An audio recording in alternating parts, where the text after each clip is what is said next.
guys! Bienvenue chez BAM!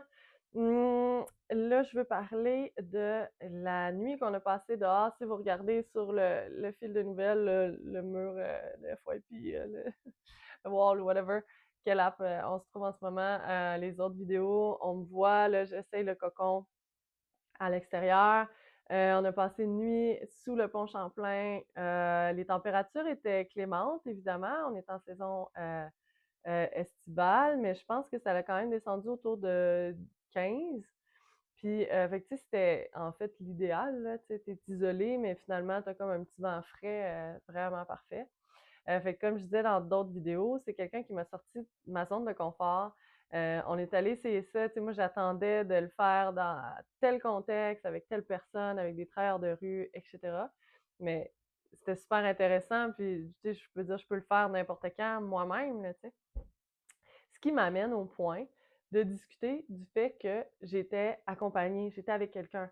Et qu'on s'est trouvé un endroit, en fait, il y avait pas de communauté itinérante, on était seulement nous.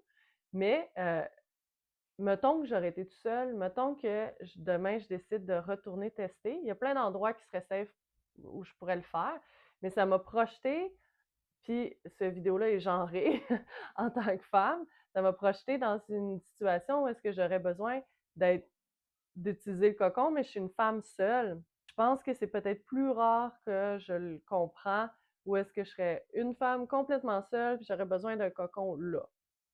Ceci étant dit, si ça l'arrive, ben avoir été seule en tant que femme, ça n'aurait pas du tout été la même expérience. Je veux faire une parenthèse,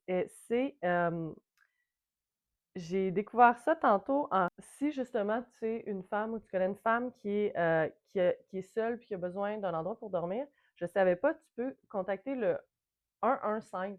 Fait que t'appelles, c'est comme 81191, mais c'est 115 115. Tu appelles là puis ils vont te trouver des options qui sont possibles pour toi. Fait que j'ai trouvé ça super cool, je voulais plugger ça absolument.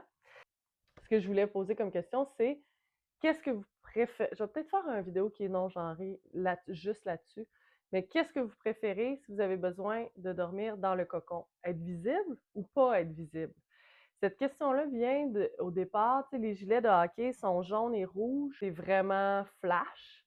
Puis il y a beaucoup de personnes qui me disent comme, ouais, c'est ça que tu veux. Mais si tu es une. Parce que je me demandais, est-ce que je teins les gilets dans des teintes, puis là, je veux le faire éco-friendly, je devrais le faire avec des teintures naturelles, fait que sur des tissus synthétiques comme ça, c'est pas l'idéal. Mais on pourrait quand même toner down d'une shot les couleurs. Fait qu'au lieu d'être jaune puis rouge flash, tu aller dans les bruns, les noirs. Est-ce que je me demandais si je teignais ou pas les gilets, parce que est-ce que tu veux être un peu plus caché ou tu veux être visible?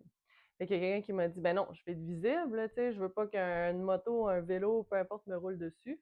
Puis ben c'est ça, si j'avais été tout seul à l'endroit où est-ce qu'on était à Montréal, j'aurais voulu comme me coller le plus possible sur un arbre ou un mur, mettre des branches par-dessus moi, tu sais, je me serais sentie beaucoup plus en sécurité de dormir sans être visible. Tandis que la personne avec qui j'étais, qui était un homme, disait, ben moi je vais être vue, c'est plus sécuritaire. Voilà, la question est lancée. OK. Bye, à bientôt.